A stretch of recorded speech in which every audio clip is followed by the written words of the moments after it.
উন্নয়নের express train আমরা চালু করতে পারবো। 1 মিনিটের জন্য আপনার কর্মস্থল ছেড়ে রাস্তায় আসতে হবে না দাবি আদায়ের জন্য। ইনসাফের ভিত্তিতে যার যেটা পাওনা সেটা তার হাতে তুলে দেওয়া হবে। আমরা এই গুণে ধরা বাংলাদেশ ইনশাআল্লাহ বদলাতে চাই এবং জনগণের সহযোগিতা পেলে, আল্লাহ তাআলার আসমানি সাহায্য পেলে ইনশাআল্লাহ এটা সম্ভব। আমরা বিশ্বাস করি 5 বছরে উন্নয়নের বুলেট ট্রেন আমরা চালু করতে পারবো না, কিন্তু ইনশাআল্লাহ এক্সপ্রেস ট্রেন আমরা চালু করতে পারবো। এক সময় বুলেট ট্রেনও চালু হবে ইনশাআল্লাহ। ইনার্সি অফ মোশনে তখন সিভিলাইজেশন সামনের দিকে চলতে থাকবে আল্লাহ চাই। আমাদের সমাজে দায়িত্ববোধের চাইতে মর্যাদার লড়াইটা বেশি হয়। আমি যদি দায়িত্ববোধের সাথে আমার দায়িত্বটা পালন করি, মর্যাদা আমার পিছনে গোলামের মতো লেগে থাকবে। আমরা আপনাদেরকে কথা দিচ্ছি ইনশাআল্লাহ, আল্লাহ তাআলা যদি এই দেশের খেদমত করার সুযোগ আমাদেরকে দেন, তাহলে 1 মিনিটের জন্য আপনার কর্মস্থল ছেড়ে রাস্তায় আসতে হবে না দাবি আদায়ের জন্য।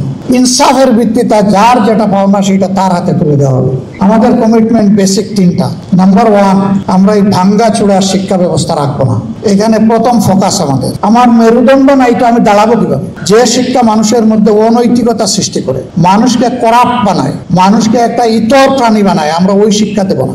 2 নম্বর হচ্ছে শুধু ডিগ্রির ভিত্তিতে এই কল্যাণ রাষ্ট্রে কারো মর্যাদা নির্ণয় হবে না, তার মর্যাদা নির্ণয় হবে তার কাজের ভিত্তিতে। আমাদের দ্বিতীয় অঙ্গীকার, আমরা দুর্নীতির জল কেটে দেবো ইনশাআল্লাহ।